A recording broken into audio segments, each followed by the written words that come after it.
Liliana Rodríguez, magistrada de la Corte Superior de Justicia de la Libertad, quien les da una cordial bienvenida a un programa más, El Juez Escucha. Programa televisivo que cada sábado en este horario de 7:30 llega a sus hogares con el fin de hacerles conocer el quehacer jurisdiccional de la Corte Superior de la Libertad en las diversas actividades que realiza, siendo el formato de este programa entrevistas a diferentes invitados, cumpliendo de esta manera con los lineamientos que corresponden al acercamiento o fortalecimiento y transparencia de la justicia a la comunidad. Se les hace una invitación con el fin de que ustedes puedan ver los programas que han sido emitidos a través de este programa en la página web www.pjlalibertad.pe, nuestro canal en YouTube, Corte Superior de Justicia de la Libertad, nuestras cuentas de Twitter y redes sociales, donde ustedes podrán hacernos llegar sugerencias de temas que deben ser tratados, así como invitados.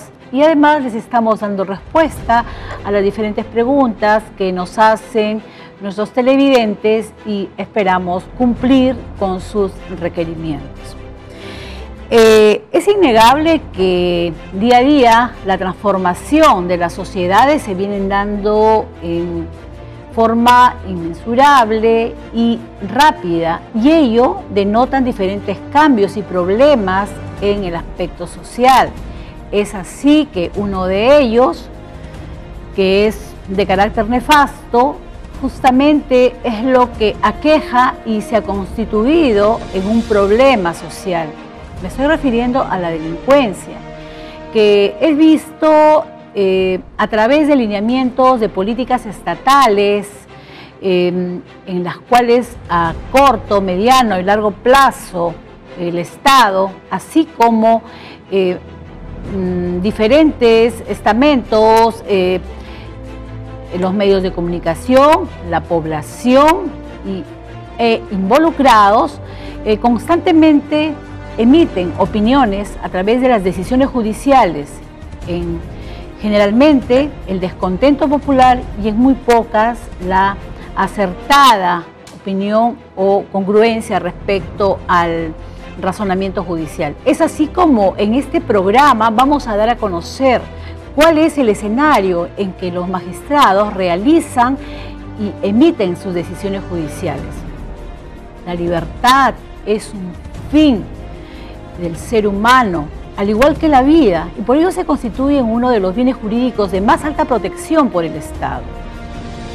La libertad, que debe ser y solamente puede ser coaccionada cuando la persona que es titular de este debe y propone con el libre albedrío de que pueda ser de alguna manera restringida, pero también lo es por el Estado cuando se realiza una conducta inadecuada al grupo social. Por ello es que las medidas restrictivas, como es la prisión preventiva, veremos esta noche, es un tema muy importante con una invitada, la magistrada doctora Cecilia Milagros León Velázquez, a quien la tendremos en este set para poder disertar sobre esta institución jurídico-procesal. La veremos luego de unos comerciales.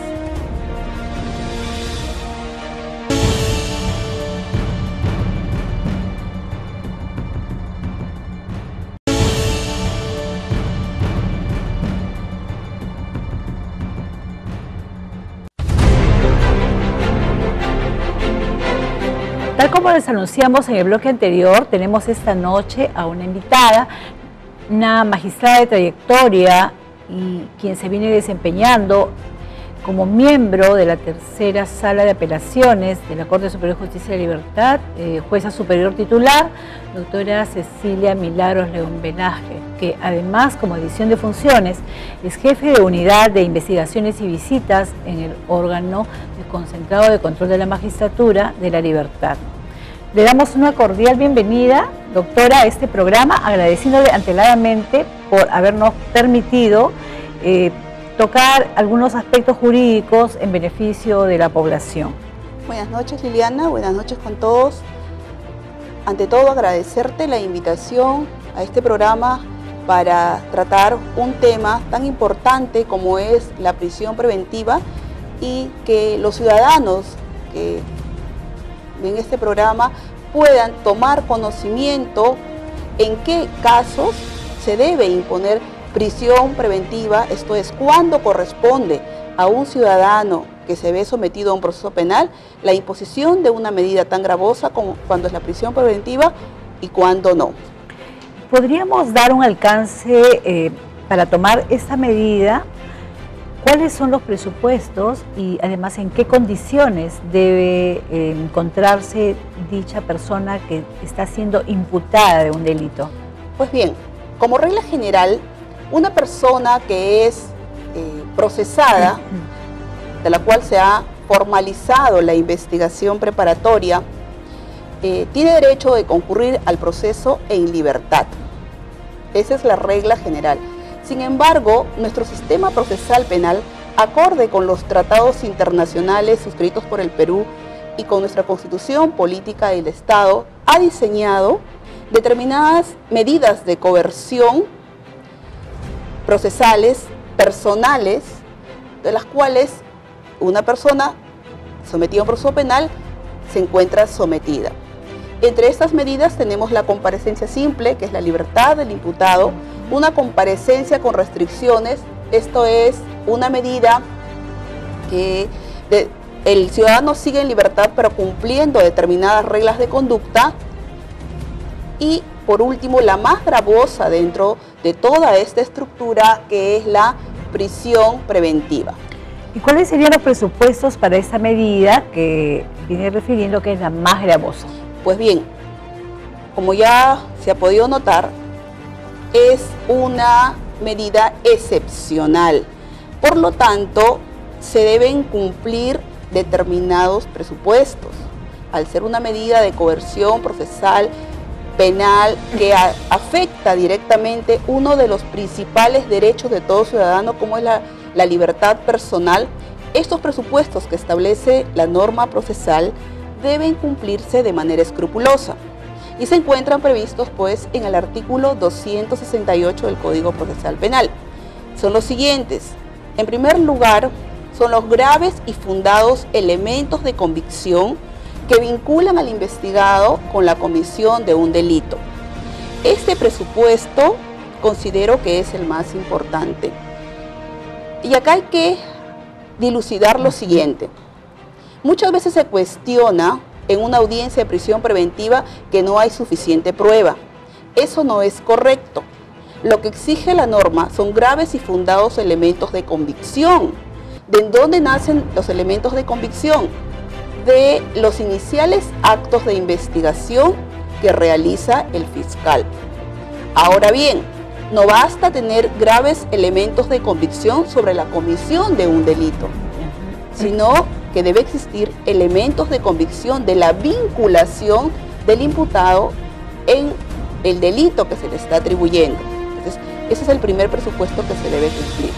Antes que sigamos con los otros presupuestos, de alguna manera este presupuesto sería contrario o atentaría contra el principio de inocencia, porque muchas veces escuchamos los comentarios, la persona que está recientemente siendo investigada se toma una medida coercitiva de libertad y se está anteladamente dando un criterio de culpabilidad. No, no es un criterio de culpabilidad, no atenta con la presunción de inocencia.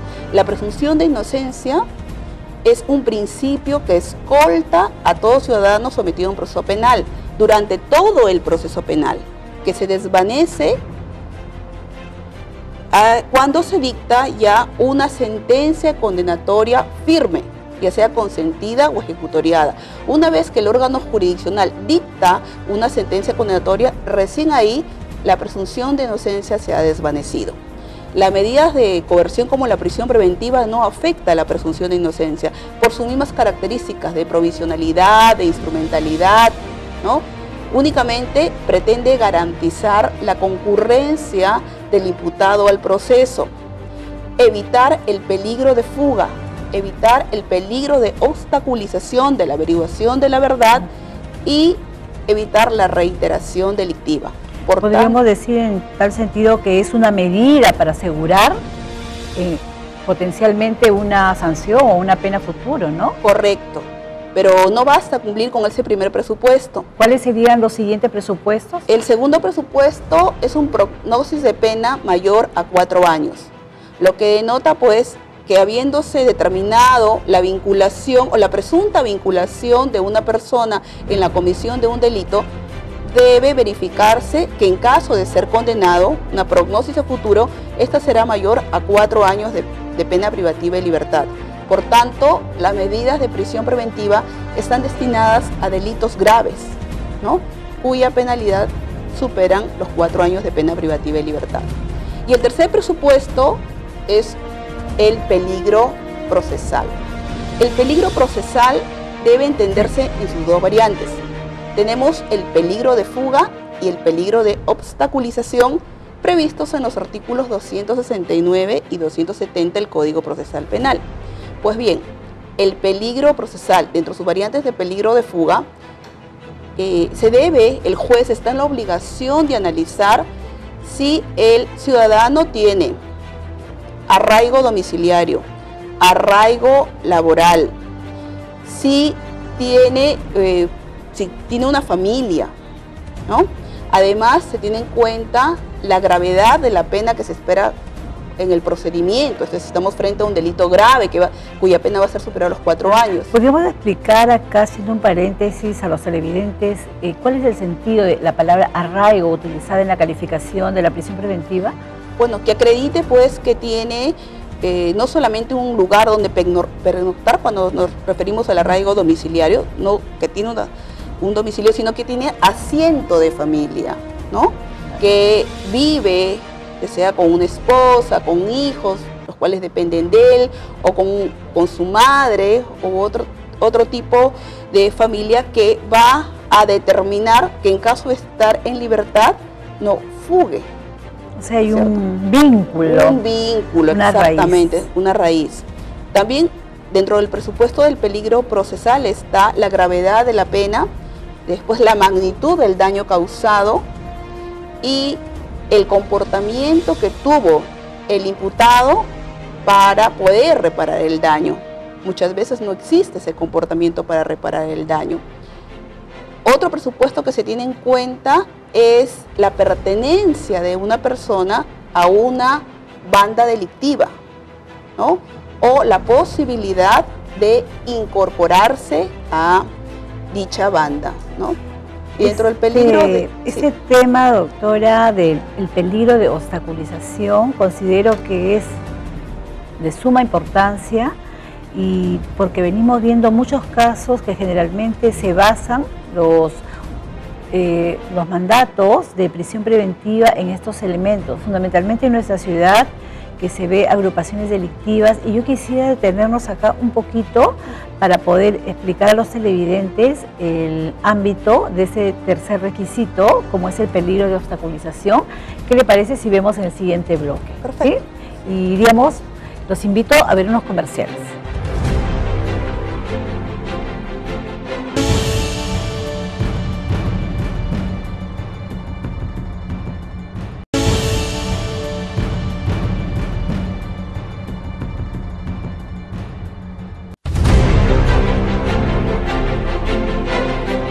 Para quien nos sintoniza, en este momento les damos a conocer que nos encontramos en el programa y tenemos como invitada a la doctora Cecilia Milagro León Velázquez, juez superior titular, integrante de la tercera sala de apelaciones. Bien, tomando, doctora, el tercer presupuesto de prisión preventiva señalado en el artículo 268, referido estrictamente en peligro procesal al ámbito que corresponde al peligro de obstaculización. Quisiera que nos explique un poquito cómo es que manejan este elemento los jueces para poder dictar un mandato de prisión preventiva. Muy bien, como estábamos conversando, Liliana, el peligro procesal tiene dos variantes. El peligro de fuga, que está más enfocado a la personalidad del imputado, y el peligro de obstaculización, que está más referido a los actos de investigación durante el proceso. En este sentido, el juez, al momento de imponer la prisión preventiva, debe evaluar la facilidad que tiene el imputado para destruir, alterar, ¿no?, de huellas, vestigios, además la facilidad que tiene para influir en los testigos, en los coimputados o en el agraviado, obviamente con la finalidad de perturbar el normal desarrollo de la investigación. Por ejemplo, un caso o un tema que siempre nos conmueve es el delito de violación sexual, ¿correcto? En esos delitos, el juez debe verificar cuál es la vinculación que tiene el imputado con la víctima. Generalmente, estos delitos son delitos que se dan en la clandestinidad, y se llama así porque se cometen dentro del entorno familiar, ¿no? ¿Qué sucede? Que el imputado tiene cierto grado de influencia sobre la víctima, de preeminencia sobre la víctima, y si bien es cierto hay una inicial imputación que se ve corroborado con otros elementos periféricos en la investigación, sin embargo, cuando llegan a juicio oral, es común ver que las agraviadas levantan los cargos, ¿no?, que las agraviadas dan otra versión de los hechos, obviamente exculpatoria. ¿Y esto a qué se debe? A la influencia que ejerce el violador sobre la víctima durante el tiempo que duró el proceso. Lo mismo ocurre en los delitos de robo agravado, donde inicialmente el agraviado imputa a una persona la comisión del delito, sin embargo ya en juicio oral levanta los cargos, ¿no? Estamos obviamente frente a una obstaculización de la investigación, o a veces presentan declaraciones juradas, confirman legalizada ante el notario, levantando cargos. Obviamente esto no tiene ningún valor, estas declaraciones juradas, ¿no? Realmente quienes desempeñamos la judicatura en el área penal vemos que la retractación es una suerte de un hecho común que se ve a diario, y podríamos decir que es el principal elemento y obstáculo para poder en muchas oportunidades ir a sentencias de carácter absolutorio, aunque los jueces tratamos de premunirnos de toda una suerte de elementos, como decía la doctora, de corroboración, periféricas, prueba indiciaria y otros, pero en muchas tenemos al principal agraviado quien viene, se retracta, justamente debido a la influencia, el temor, como se viene refiriendo, ¿no? Eso se evalúa inicialmente al dictar la prisión preventiva, la facilidad que tiene para influir en el agraviado, en el coimputado, en la víctima. Y eso es lo que se quiere evitar a través de las medidas de prisión preventiva. Exactamente. Y también hay que hacer conocer acá una situación, que estas medidas, como son de carácter provisional, la variabilidad que puede existir en ellas, ¿no? A medida que transcurre el proceso, existe la posibilidad de otro instituto jurídico, el cese de prisión preventiva, ¿no? ¿En qué caso se da el cese de prisión? Bueno, como bien lo has dicho, las medidas de coerción son provisionales y son variables. No estamos frente a una pena anticipada, estamos frente a una medida instrumental para garantizar el normal desarrollo del proceso y la vinculación del imputado al mismo. En ese sentido, de variarse algunos presupuestos que se tuvo al momento de dictar la prisión preventiva, por ejemplo, incorporación de nuevos actos de investigación que desvanecen cualquiera de los 3 presupuestos ya mencionados, y que estos presupuestos deben concurrir de manera copulativa. Si varían cualquiera de esos presupuestos, por ejemplo, se desvanecen los graves y fundados elementos de convicción que se tuvo, o pierden la contundencia con otros actos de investigación realizados por la Fiscalía, hay una medida que se llama el cese de la prisión preventiva. El imputado puede acudir al juez de investigación preparatoria las veces que lo considere pertinente y solicitar el cese de la prisión preventiva, siempre y cuando, reitero, existan nuevos elementos de convicción. El cese de la prisión preventiva no es un reexamen de la prisión preventiva, ¿no? Es un nuevo análisis basado en nuevos elementos de convicción que se incorporaron posteriores a la prisión preventiva. Respecto a el requisito de proporcionalidad en las medidas de limitación de derechos fundamentales, la idoneidad que tanto se menciona, la motivación, ¿qué criterios son los que se utilizan en la judicatura para poder otorgar y motivar un mandato de prisión preventiva? En primer lugar, debe precisarse que el órgano jurisdiccional no dicta de oficio la prisión preventiva. Eso debe quedar muy claro. Es el fiscal quien requiere, quien solicita la medida de prisión preventiva ante el juez de la investigación preparatoria. Por tanto, si el fiscal no solicita la prisión preventiva ni la comparecencia con restricciones, la persona concurre el proceso con comparecencia simple. Muy bien, el juez de investigación preparatoria emite o dicta la medida de prisión preventiva. Es una medida que se encuentra prevista en nuestra normatividad procesal penal, por tanto cumple el principio de legalidad. Luego, de jurisdiccionalidad, solo el juez puede dictar la prisión preventiva. Otro presupuesto u otro principio de la prisión preventiva, como ya se dijo, es la variabilidad. Al momento de dictar la prisión preventiva o al momento de imponer una medida de coerción, debe atenderse al principio de proporcionalidad. Esto es, si se cumple con los presupuestos de la prisión preventiva y si resulta siendo proporcional, adecuado en el caso concreto para imponerla. Y por último, tenemos pues el principio o la exigencia constitucional de la motivación de las resoluciones judiciales previstos en el artículo 139, inciso quinto de la Constitución. Sin embargo, para imponer una medida que afecta directamente la libertad individual, se requiere una motivación cualificada. Así lo establece la norma y así emitió diversos pronunciamientos al Tribunal Constitucional, ¿no? Entonces el juez está obligado a motivar presupuesto por presupuesto en los que basa su decisión al imponer la prisión preventiva. De una forma ponderada, fundamentalmente quedar expreso que son las partes quienes aportan los elementos de convicción iniciales y el juez se constituye una suerte de quien da la razón y otorga el control de legalidad, quien aporta con mayor convicción o peso. Correcto. ¿Eso podría, por favor? Sí, ese es un dato muy importante y que también debe quedar claro.